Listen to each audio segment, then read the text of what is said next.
Hello, friends. I have another very exciting game to share with you all today. This was a game I played in the pool on chess.com last night. I was trying to get to 2200 Blitz, and along the way, we got paired up against this Grandmaster. So, being under 2200, you don't really get paired with title players too often. Sometimes you'll get paired with a national master here and there, but rarely will I get anyone above that, maybe like a FIDE master or two. But definitely, you don't see international masters, nonetheless, grandmasters. So this was actually a pretty cool opportunity to play against someone with a GM title. And I've actually never beaten anyone with the GM title in Blitz before. So this was a cool opportunity. I played e4 with the white pieces here. My opponent played the Sicilian defense c5, and I try to steer away from mainline theory, which is the open Sicilian, and instead I play the Alpin. I play c3. So the main idea behind c3 is to promote d4, help support it, and try to establish a pawn duo in the center. If they take, we take. And the main drawback is that c3 takes away that square from our knight, which is normally guarding these two squares. So the most challenging response that black has is d5, taking advantage of the fact that I can't bring the knight out. So I trade, and the queen takes. Again, the queen is unopposed. I can't bring the knight out with a solid tempo on the queen. So I develop the other knight. My opponent develops. We get d4 in. The other knight comes out. I just develop my bishops now, preparing to castle. Now they take on d4. Pawn takes. And I do have an isolated queen pawn here, but the c3 square is now vacated from my knight. So I develop. I'm attacking the queen. They bring the bishop out, pinning the knight to the king, so I can't take their queen. I castle, getting out of the pen, and instead of moving the queen, my opponent simply just takes the knight here with their dark square bishop. So they maintain the queen on this nice centralized square, but they've given up the bishop for it. So right now, I can bring the bishop out along this diagonal and prevent my opponent from castling. So before I can do that, they just simply castle. And I could have gone here to attack the rook, but then they would probably just centralize the rook or something. And instead, I went for this very weak threat of ruining the kingside pawn structure. Just going to take this knight and say they've got double pawns and an open g-file. Why I call this weak is because it's very easy to thwart this idea. In fact, black has a very strong response that is actually winning a pawn for them. So simply knight e4 with attacking on the bishop and on c3. Maybe doesn't win a pawn necessarily, but the way that I played it definitely won a pawn for black because I did not want to lose this bishop. So the knight is threatening the bishop, and the knight is also attacking c3, which is hanging at the moment, and also coming with a fork on the queen and my light square bishop. So realizing that my opponent has no dark square bishop anymore since they've traded off, I'm putting more of an emphasis on my dark square bishop than my light square bishop. Also, my opponent has a light square bishop, and if we lose our light square bishop, we could potentially go into an opposite color bishop's endgame, which is very favorable for a draw, which would be a really good result for me against the Grandmaster. So here I play this in between move c4, just attacking the queen, and also saving the pawn from capture. So the queen has to move here. And now I save the dark square bishop. So I bring the bishop back, and my opponent goes for this fork. Knight c3. So not winning this pawn, but definitely winning my light square bishop, which will come with check as well. So here, I'm eventually going to be forced to move my queen. And when I do so, the knight and the queen are converging on d4, and it's only defended by the knight if they take here and my queen takes back. So that's the line that loses the pawn for me. So here, instead of moving my queen, I go with the bishop g3 counterattack on their queen. So basically, if they take my queen, I'll take theirs, and I'm attacking this rook. Their knight is hanging, and I'm probably going to hold on to a pawn in that line. I can save the bishop by playing something like c5. But instead of going for that, my opponent simply takes the bishop with check, queen takes, and now instead of saving the queen, they go for d4. So knight takes d4, winning the pawn, and attacking the queen and the knight, and both will come with check. So here I had an option. I had to make a big decision, actually, because what I decide to do here will dictate the end game and how the rest of the game will play out. So basically the main options would be taking the queen, trading queens, and then playing this end game without queens on the board. And mind you, I am down a pawn. The other idea is to simply just trade off knights here and play the rest of the game down a pawn, but with the queen still on the board. So ultimately, I decided that it would be best to move forward with the queens on the board down a pawn, because if we play with the queens off and I'm down in material, I have very good confidence that my Grandmaster opponent would be able to play very precisely in the end game and to convert their pawn advantage. So I wanted to leave the queens on for the most attacking chances and to try to mount some sort of comeback. So I trade knights, queen takes, and I just centralize my bishop here. But another idea is to bring the rook to the open d file. So both are pretty good. I think I wanted to do both. So I brought the bishop to e5 first with tempo, and my opponent moves the queen to c5. So c5 is actually kind of less than optimal because I can continue my plan of bringing the rook to the d file, and this comes with the threat of actually forking the queen and the rook. So my opponent has to respond to this again by moving the queen yet again. So their queen now, from this very centralized d4 square, is now all the way here to the side of the board, where it's really not doing much. It is putting some pressure on the bishop. It is putting some pressure on the pawn. But I'm having my main focus on the king side here. So this bishop is very centralized, attacking the center of the king's pawn structure. I can bring the queen out eventually towards the king. And I'm also planning a rook lift and bringing the rook over as well. So another thing to note about this position is that my opponent's light square bishop and their rook are really inhibited here.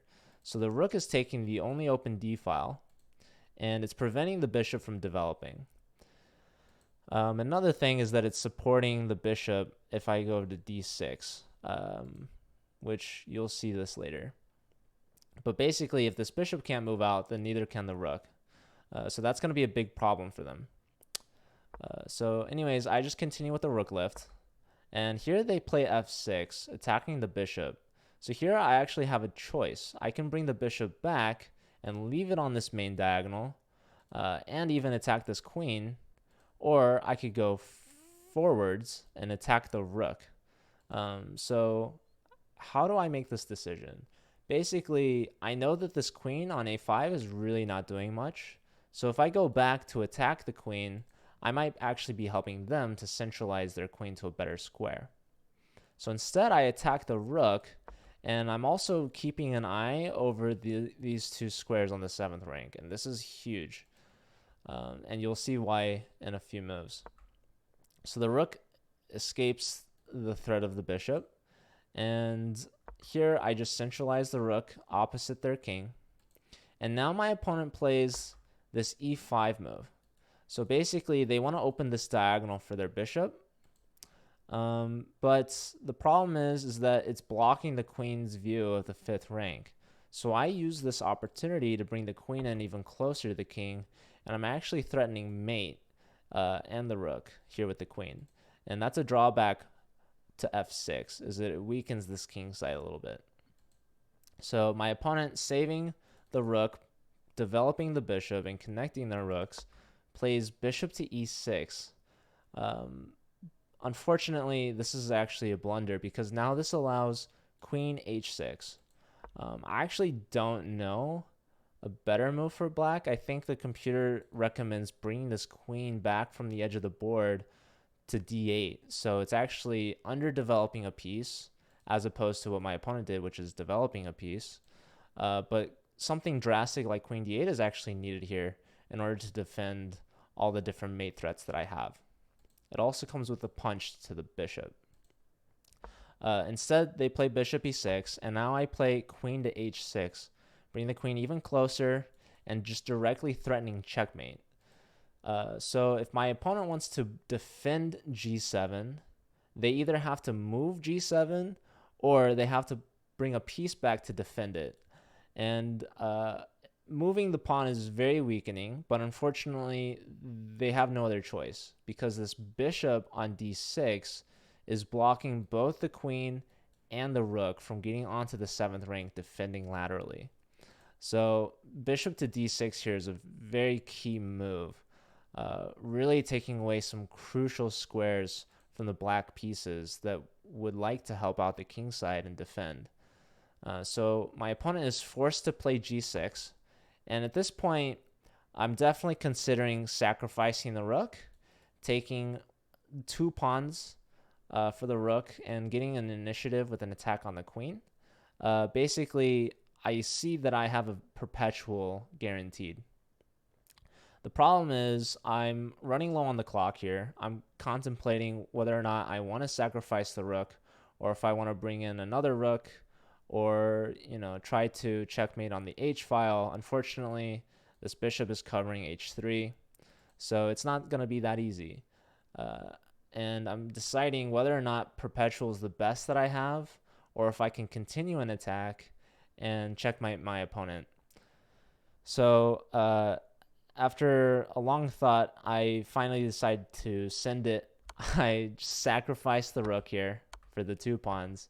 And I looked at perpetual, and I decided that I wanted to play for more. I wasn't afraid.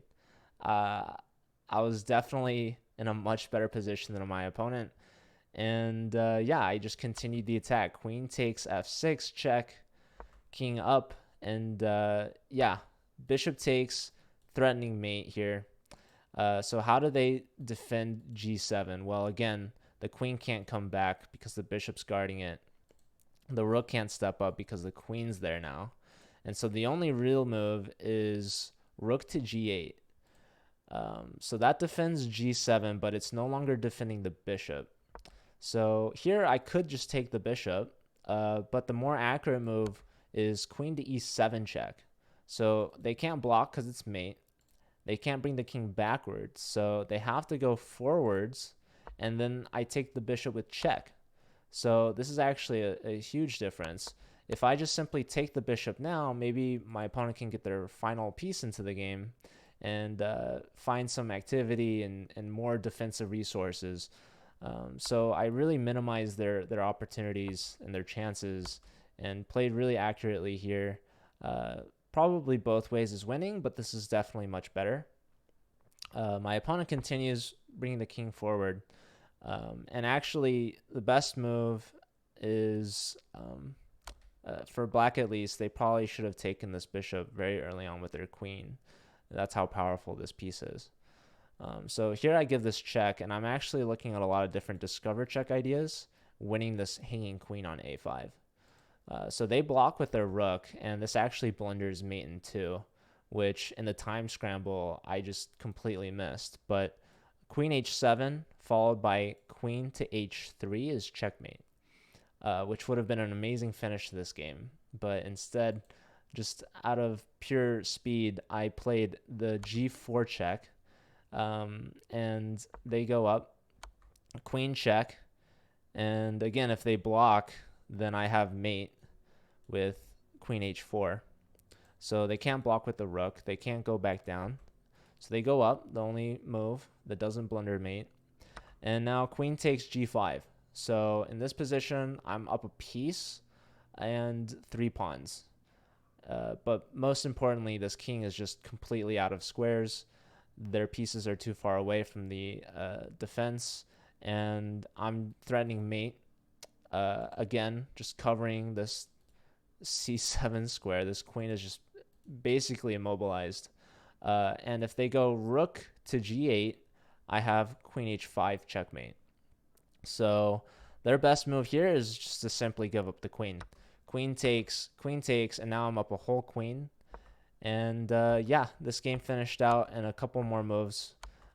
This was all just a time scramble. I'm sure I missed a lot of very simple mates, like queen here to g4 is unstoppable.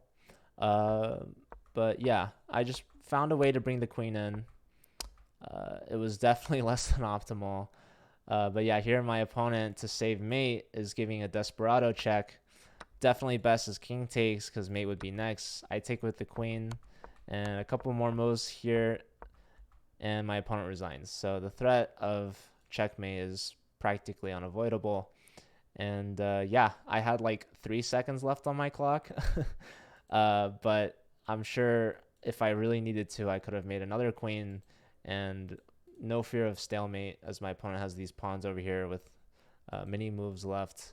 And so yeah, my opponent just resigned. So this was an incredible game that I was very fortunate to have found the right moves and tactics. Definitely very good that I didn't just settle for the perpetual. I wanted more than just a draw. I knew I was outplaying him, and yeah, we were able to find, I guess not mate directly, but enough mating resources to force the queen and rook off the board of my opponent. So yeah, awesome game. I'm very pleased with this one, and I hope you guys enjoyed it. Yeah, take care.